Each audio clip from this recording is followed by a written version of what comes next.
Just a quick warning, this podcast series contains themes of crime, trauma, sexual abuse, drug use and suicide. Listener discretion is advised.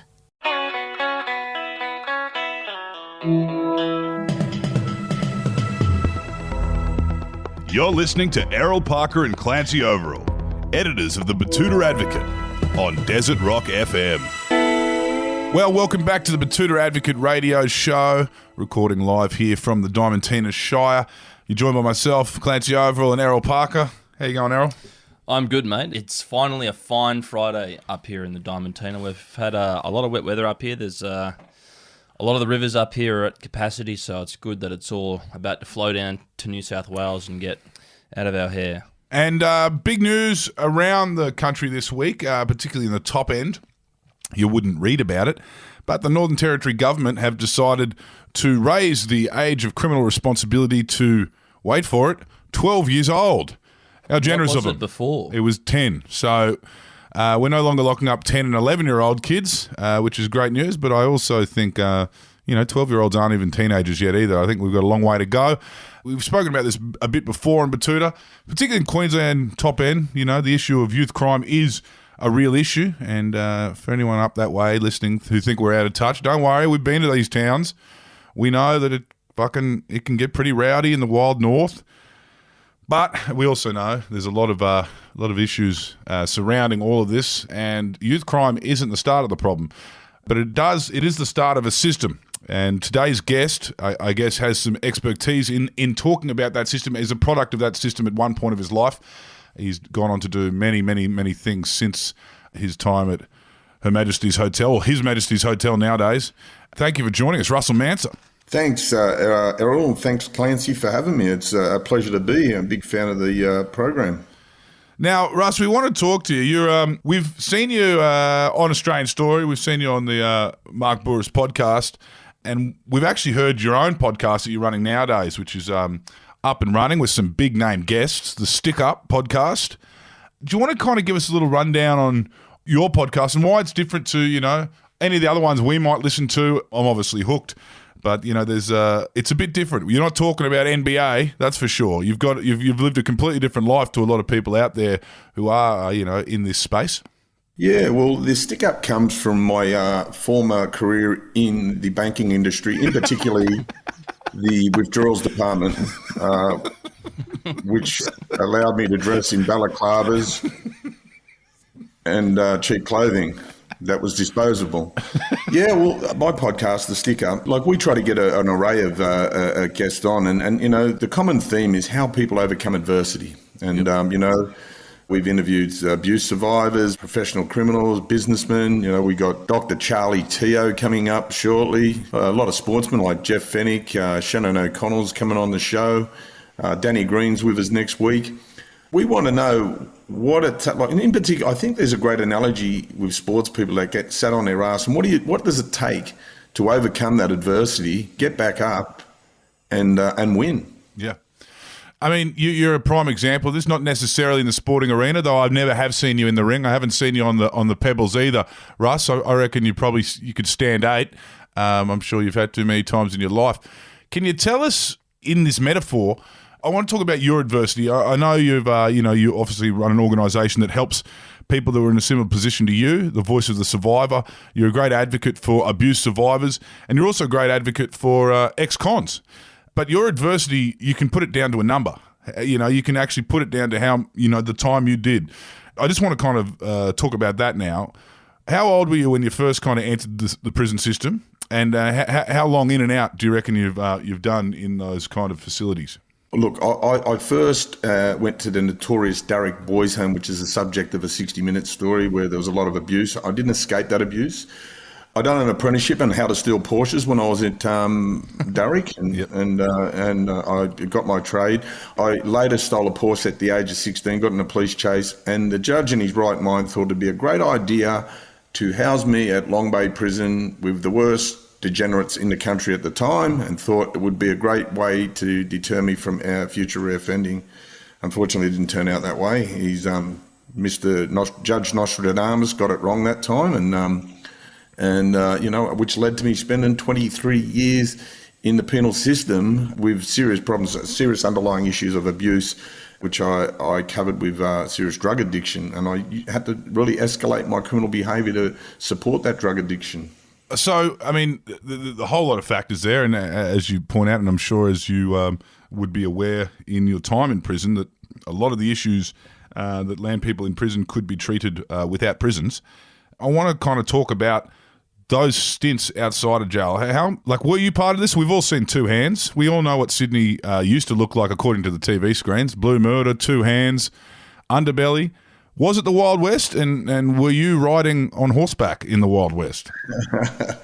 Well, it was sort of romantic in those days, you know what I mean? You like bank robbers, which was my trade, was sort of held in sort of Ned Kelly-esque sort of esteem, you know what I mean? People sort of, I don't know, where I grew up, bank robbers were, when they come home from prison, they were treated like return war heroes. Yeah. And you know what I mean? There were people that to be looked up. Even in the jail hierarchy, bank robbers were at the top of the chain, and that's what I wanted to be. And that wasn't necessarily I've seen a lot of. I never seen where I grew up. I never seen the working man sort of go too far in life, because they were pre-union days where people were being treated as slaves. You know. Where was this? This was Mount Druitt, Mountie County, as they call it? Mountie County. It's not the end of the earth, but you can see it from there, so they say. Yeah, sure, working class, blue collar suburb where people either worked in a factory. If you got a trade, you were a very lucky man or woman. But a lot of people didn't. Like, we got a pretty high crime rate out that way, and I think people took pride in being a good crim. Russell, I just want to talk about your first bank robbery. How did you pump yourself up for it? I mean, like, it's not something that most people do every day. I mean, what led you to finding yourself in that bank that day? Oh, well, it was a funny thing. I was working for my brother, and my mate was working for Telstra, and he had form for robbing banks. I'd met him in jail. And I said, mate, do you feel like robbing a bank? And he said, I'll be there with bells on. And that's basically the crux of it. And so we went to Salvation Army shop and bought a knife for about $4. It was a better investment than crypto, because the return on it was about 17,000, and that was in minutes, you know. I just rocked in. I'd previously been in jail for 2 years, and I'd picked the brains of a lot of bank robbers, and I looked up to them guys because it was romanticised. You know, this really good living, going in and buying whatever you want, driving what car, whatever you want. You know, getting the girls, getting the jewelry, getting it all, having that lifestyle. And that lifestyle really appealed to me because it was fast. It was, it was Hollywood-esque, so to speak, rock star-esque. And it appealed to me, and I just wanted to give it a crack because I'd never lived like that. And my family, we were battlers. We were really bad. We took them 4 years to pay off a Datsun 180B. Yeah. And that was the type of things. We'd go to the beach and take packed lunches and sort of stuff like that. And I didn't want to live like that. You know, I didn't want to live like, I wanted some of the good stuff, and I thought that was going to be the way I was going to do it.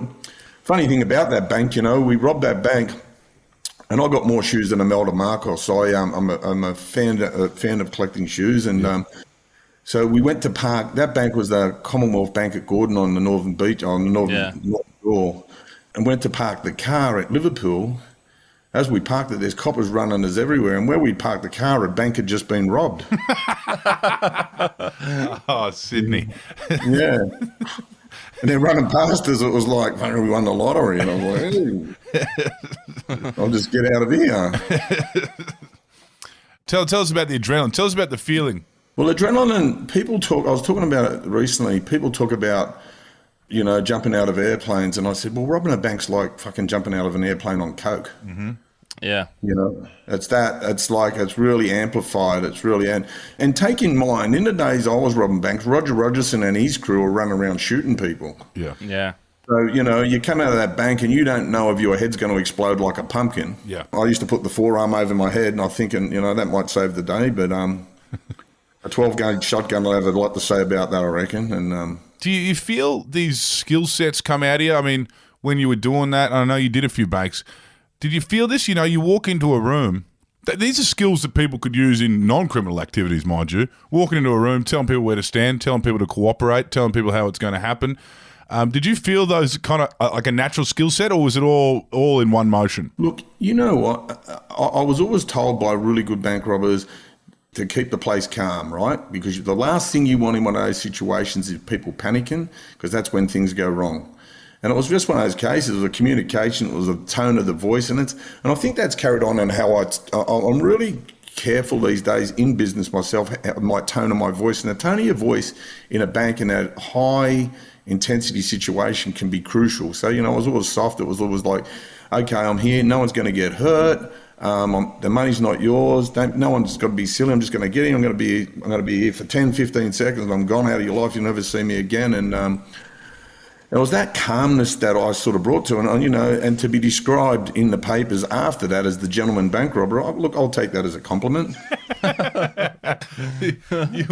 I've heard you tell this yarn before about how many banks were getting robbed each day in Sydney and Melbourne, to the point where they had like armed robbery units. I'm not sure if they still have them. Armory squads, they were.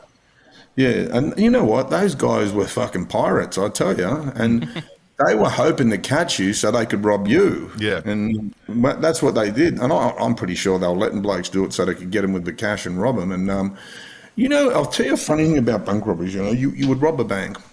And say, for instance, you get 50,000. In the paper, the next day it reported that 90,000 went missing. That's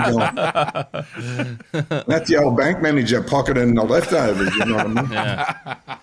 I was just about to ask you, Russ, how you said that other prisoners used to hold a bank robber in such a high regard.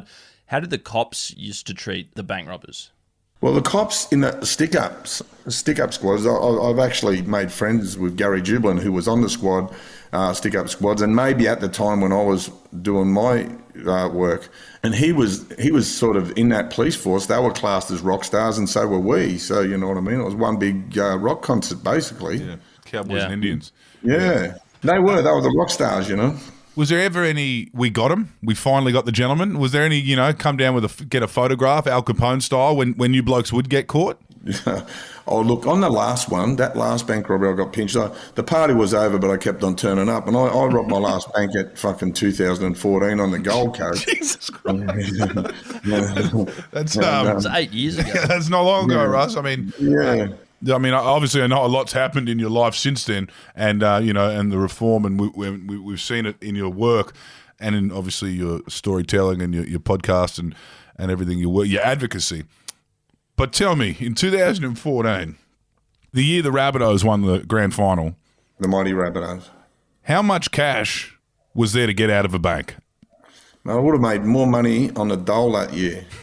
That's true. That's true. On that last one the last one I robbed, I got $10,000. I got my head punched in. They done macrame with my arms and legs, and told me they were going to save my life. And look, the funny thing about that was, I got arrested. I went up to Southport Watch House, and I had all these young, eager coppers coming in. And in the cells at Southport, there's blinds, and I keep seeing these blinds going down. It was like the first time they'd ever seen a Tasmanian tiger.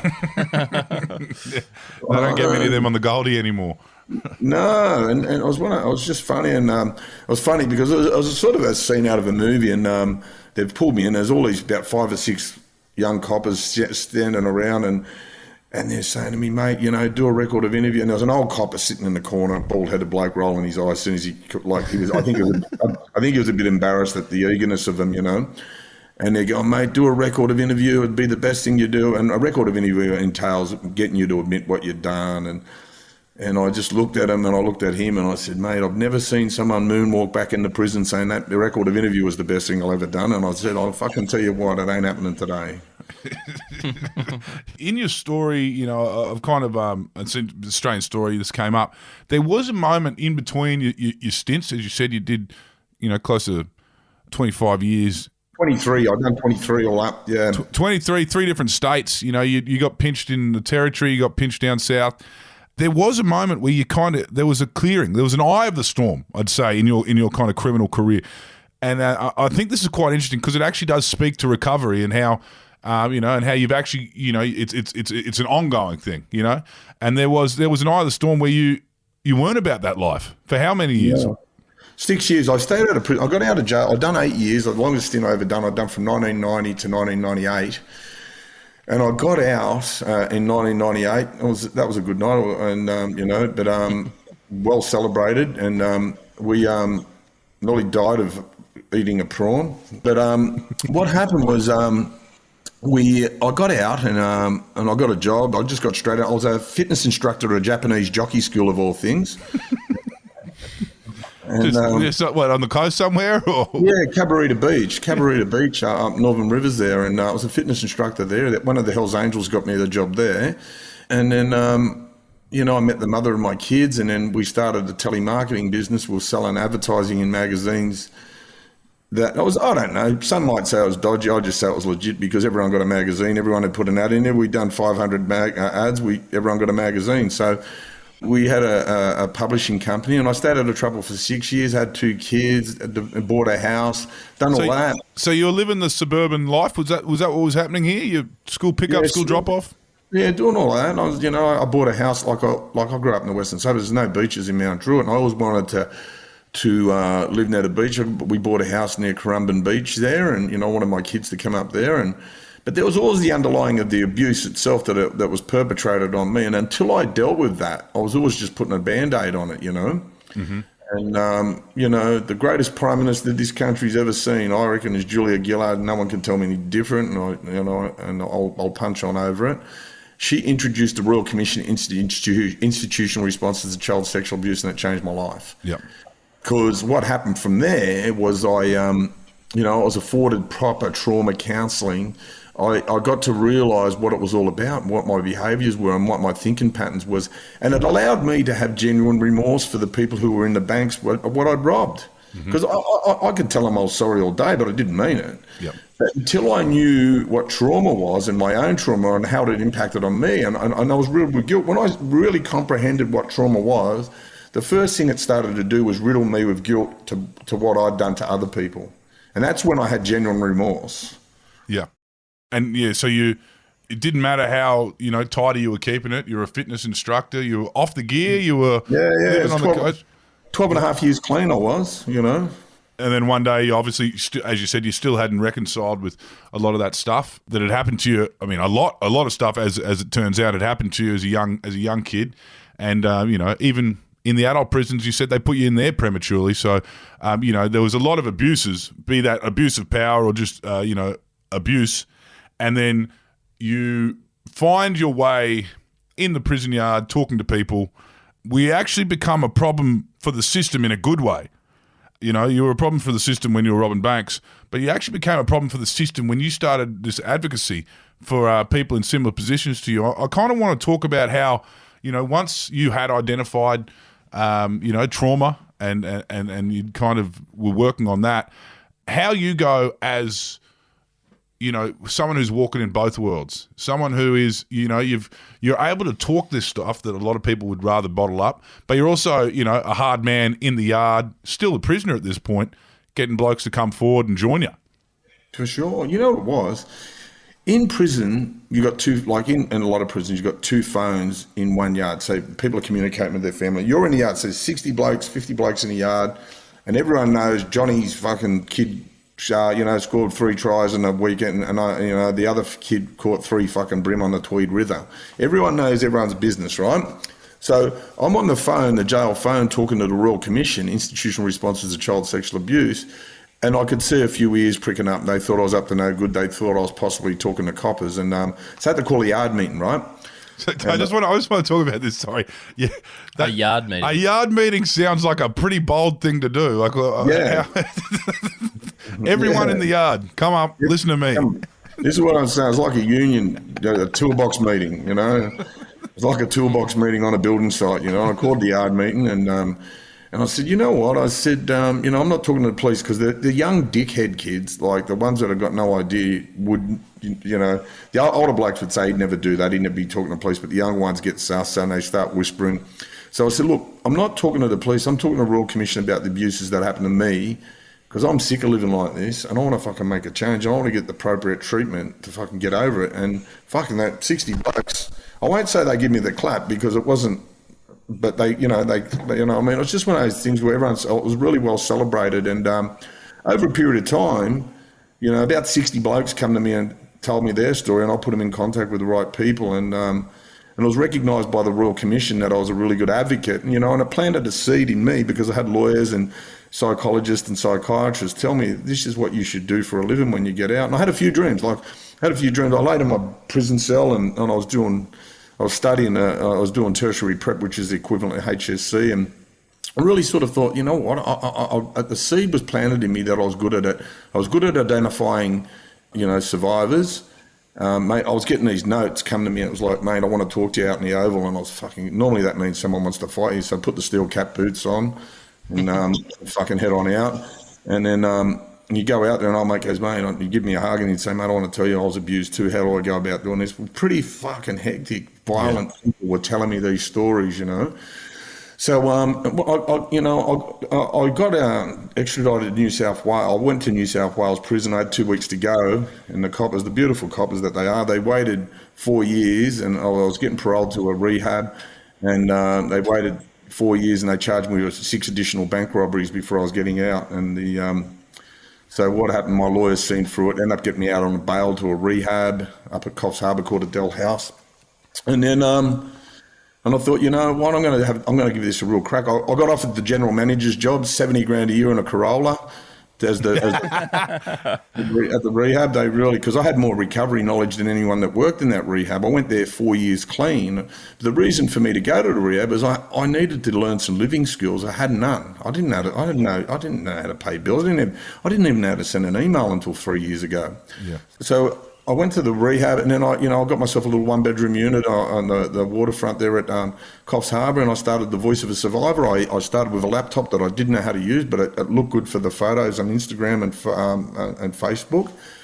I got this girl. By this stage, I'd had a compensation payout for my abuse claim, so I had a couple of bucks to sort of stand me over for a bit, and I had this girl. Was that the redress scheme? Was that the... No, it wasn't. I wouldn't. I filed. We done a civil claim against, and I settled for a pittance. I really settled for a pittance. If that claim ran today, it would be $2.5-3 million. But I settled for a pittance just because I just wanted it over and done with, and I wanted to get on with my life. And I set up and started with a laptop computer on my barbecue table. My first employee was some woman who turned up and done a chakra reading and put the crystals all around us, and little Coffs Harbour hippie. Yeah, she brought the incense. When she wasn't very good at what she did, but and then we got the ball rolling. And today we employ 12 people. We've got 15,800 clients. We work with 38 different law firms nationally. Just went to Perth last week, signed up 120 clients in 5 days over there. Right. So this is an advocacy group you've basically created.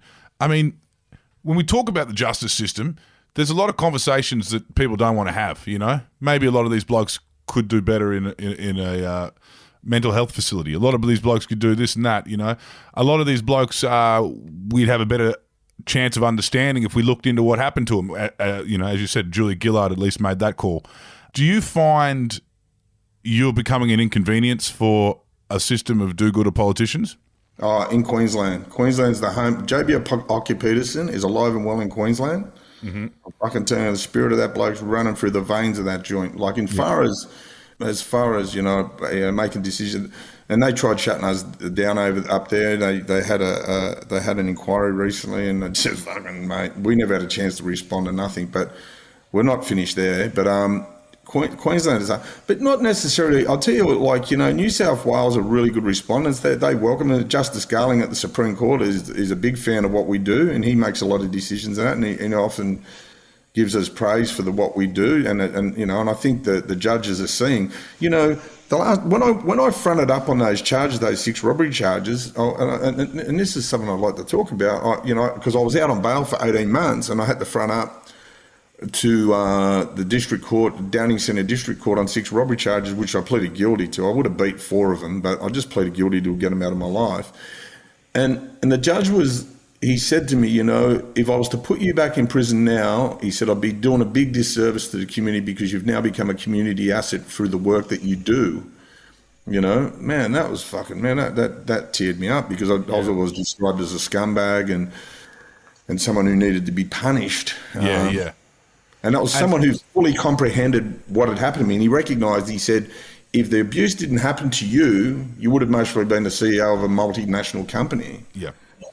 Yeah. Did you find that now looking back in prison? Like, you know, you hear people talk about prison the way it's, you know, hierarchical and there's all these different trades really within the prison. As you said, the bank robbers when you went in. But do you look, in hindsight, actually maybe, you know, what's the percentage there that you reckon have a similar story to you? I mean, there's only so many bad eggs in the world. They can't be filling our prison systems. 70%, I reckon it's 70%. They have some sort of trauma, whether it's intergenerational, sexual, emotional, physical abuse. I think it has to be. I get contacted. Some of the blokes that contact me, like if I told you their names, it'd blow you away, and they ring me and they say, I get this call, will you accept a call from such and such? I go, yeah. And I know what's coming. They go, mate, I just want to tell you, you know, I've seen your story. I know what you're doing. I trust you to tell my story. And I said, mate, well, I'm there with bells on. And it makes sense. The underlying issue of most drug addicts is some sort of abuse. This underlying issue of a self-harmer is some sort of trauma abuse. And this underlying issue of someone who has a propensity for violence often is abuse as well. And do you find that is helping you, this kind of skill set you've got and these abilities? Not only, it's obviously helping you in the advocacy. Even a judge told you that down in Sydney, you know, when you had the option of locking you up for 6 more charges or letting you, you know, re-enter society and do the work you're doing. But, you know, in this new space you're in, where you're interviewing people and you're getting people to share their stories, do you find those skill sets are, you know, being able to identify that and be a softer touch? I mean, you've got some big names coming on here. There's obviously people that there's a lot of trust there, Russ. For sure, 100%. And I think, you know, in the first 3 years of my business, I've done 1,100 trauma interviews. Like I've done 1,100 abuse interviews where people told me the worst of whatever happened to them, you know, from their upbringing to what they aspired to be, to the abuse happening, and then what took place after the abuse. So I think it puts me in good stead, yeah, for sure. And there seems to be an underlying theme of, you know, sport, and obviously you've got a few high-profile, you know, I guess you call underworld figures. A lot of people, that's the only way to put it, because a lot of people will argue against what's been put on their name. But, you know, and people across, you know, as you said, Gary Jubilin, you're talking to cops as well now. Yeah. Do you find it's all one big kind of, you know, world of, where is the crossover there? Or have you actually... I can't believe how similar they are. I couldn't believe how similar me and Gary Jubilin were. I really couldn't. I was blowing me away. I said, this bloke's telling my story, like fucking the shit that he went through. I mean, I went through that too. You know, the similarities are unbelievable. And you wouldn't have said that 10 years ago. Mate, I wouldn't have talked to a copper 10 years ago. I'd call Gary Jubilin a mate. There's fucking, mate, I have mates that have disowned me for saying it, but it's true. I don't lie. I like the guy, you know. It was funny about 18 months ago, like I'd really gotten a bit of a bad space, so I put myself in a health retreat / rehab. And he rings me out of the blue and he goes, mate, are you all right? And I said, what's that? He goes, cop intuition. I said, fuck, I'm glad you weren't chasing me when I was robbing banks. You know what I mean? You turn up at your door. No. Don't do it. He just. And he was right. He was right. I interviewed Keith Banks the other day. I don't know if you know that cop. He's a cop from Queensland. He killed 2 people he killed one, and then got 2 bravery awards for de-escalating a bloke who was strapped up with jelly nut. And I thought, I fucking felt sorry for what I thought. Fuck, I've been through nothing compared to you. And do you feel that? Do you feel that understanding? I guess, I mean, as you said, 1,100 cases. These aren't podcasts. These are 1,100 interviews with men in jail cells telling you the worst of the worst. Are you starting to see there? It's not cops and robbers anymore. Is that what you're saying here? It's like, oh no, it's definitely not cops and robbers. You know what I mean? For me, it's about getting, like, you know what I mean? It's about getting justice for these people. And I think, you know what? I've done this interview with That's Life, and on the headline, it was a 3-page lift, and it goes, Russell Manser, crime fighter, and I went, what the fuck? They're taking it too fucking far. And then I had to read it in its context, and the context was I was helping people go through the healing process, and as a result of that, they stopped doing crime and they got on with their lives and started to live productive lives. And I went, oh, fucking people could read that the wrong way. But as soon as I read it, I went, they're throwing me under the bus. The Daily Telegraph all over. Fucking. Well, mate, it sounds like you've got a lot of pans on the stove at the moment. Yeah. Between your advocacy work and obviously your and your podcast. Where can they find that? That's the Stick Up podcast. Yeah, on iTunes. It's on Spotify, and we drop one every Tuesday. I'm also doing, you know what, next year's an interesting year for me because I'm going back into the prisons and doing staff training. Really? Yes. Let me at them. That's what I'm saying. Well, and I think I can really make a difference. I'm also doing prisoner mentoring. You know, I've got a team of people that I'm putting together to take in there to do it. But the staff training thing for me is interesting. My beautiful partner was asking me, she said, well, what are you going to do? What can you do to make the difference? And I said, well, you know, all right, them people have got an opportunity. So my question to them is, you've got an opportunity to go in. You can go in there and amplify someone's trauma. Be in there, handcuff them and kick them in the head while they're on the ground and do all those horrible things. I said, but have a look at the people that are doing that already. Have a look at their lives. They go home and their wives see them come up the driveway and dread them coming home. The kids go to the bedroom. The dog hides under the house. He jumps on the lounge, rips off a fart and thinks it's the fucking funniest thing that's ever happened. I said, the whole household hates him. And I said, fucking, because there's a real good story there. There's a really good story to that. I remember I was at Goulburn Jail, right? Yep. This screw comes into my cell and fucking, he was notorious for ripping up your photos of your kids trying to get a reaction out of you. So I fucking give him the best David Attenborough. I'll give him here comes the prison officer, notorious for ripping up childhood photos, and he goes home to his wife who hates him, detests him. His children hide in the bedroom and hope that he doesn't breathe on them. And I'll give him this rundown. I said, mate, your kids hate you, your wife hates you, everyone fucking hates you in your life, even your fucking dog hates you, you know. And he's going, yeah, okay, Dr. Phil, okay. And I said, yeah. Anyway, a few weeks later, he turns up, he's got tears in his eyes, and he goes, mate, you're fucking right. And I went, he said, how do I change it? I said, by just being a fucking decent person. Not fucking rocket science. Just don't be a prick. Yeah, just don't be a prick. Start there. Mate, give old mate his toilet roll. I remember once I went into a fucking, to one of their offices, and I said, can I get a toilet roll? They're right behind him, and he goes, come back later. I just ripped his jumper off. I said, I'll bring your jumper back when I'm finished. You know what I mean? Hang on, I haven't got fucking... But, you know, that's what it all boils down to.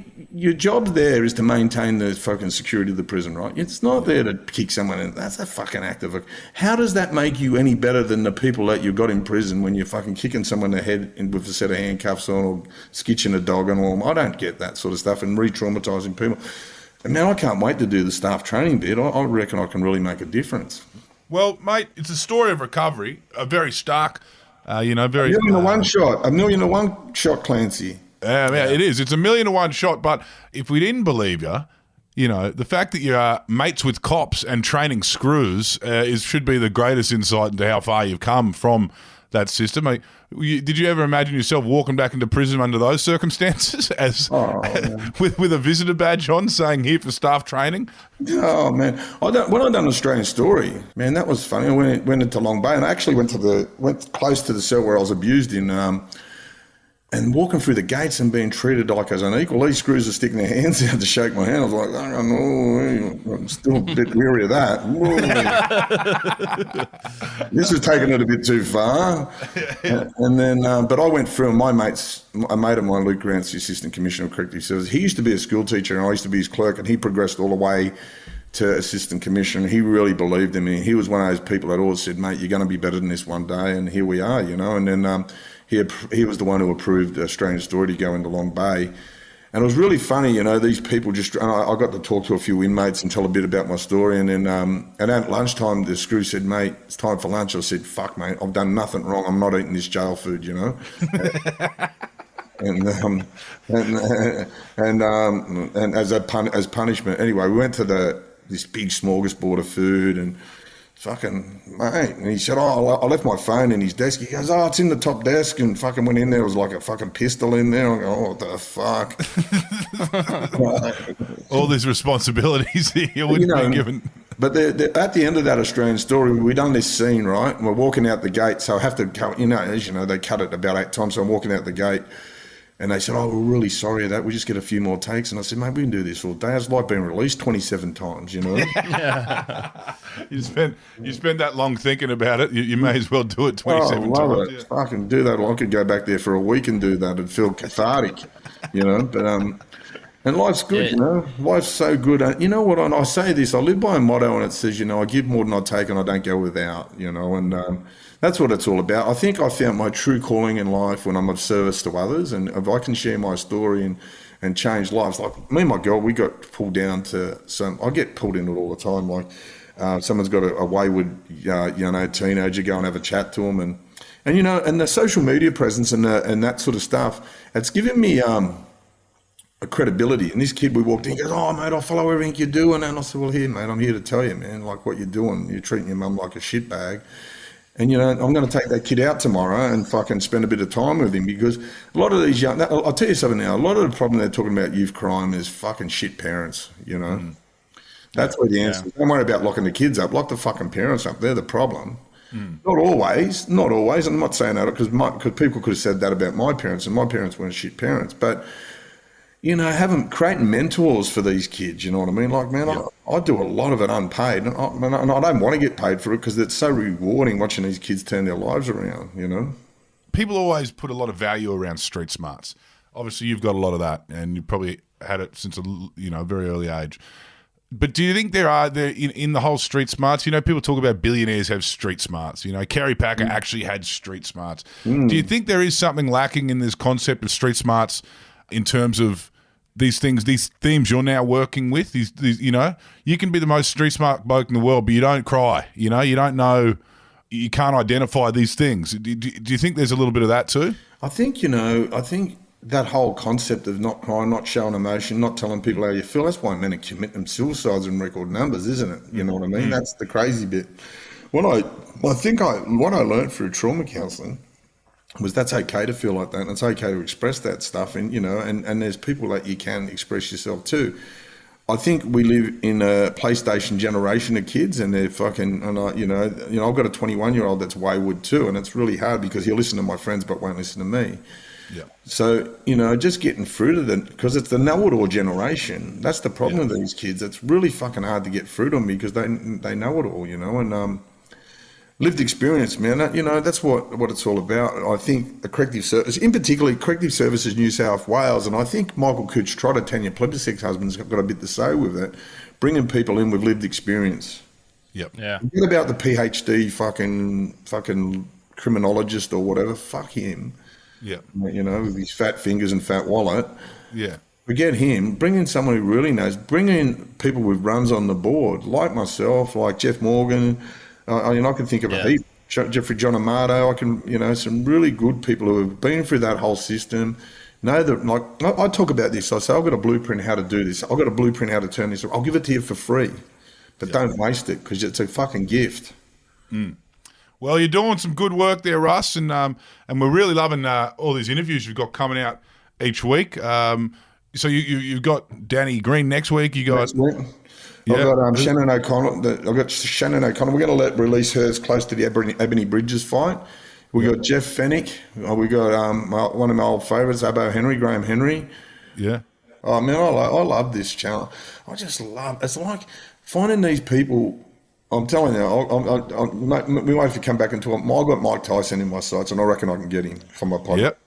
Yeah, you can get him. You know how I'll get him. You know how I'll get him. I'll get him through Jeff Fennick. And Jeff Fennick said to me, anything I can do for you? And I said, fucking be careful what you fucking offer. Anything I can do for you, Russ? Yeah, let's go to Vegas. Yeah, let's go. You know, I love to do that. I think, you know, because...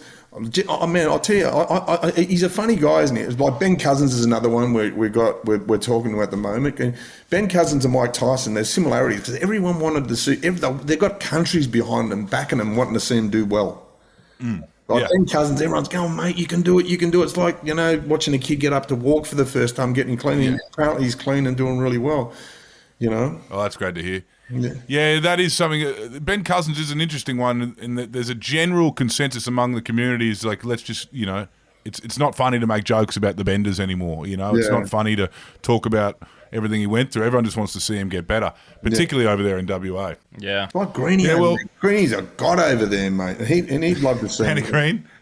So just a quick one with that. I said to Greenie, like, mate, you go over there with him, and it's like it's like the parting of the Red Sea when he walks up the footpath, and and everyone wants to. And I said, mate, you could be the premier over here. He goes, mate, the problem is, he said, I can't tell lies, and to be a politician, you just got to be a good bullshit artist. He said, Yeah, for sure.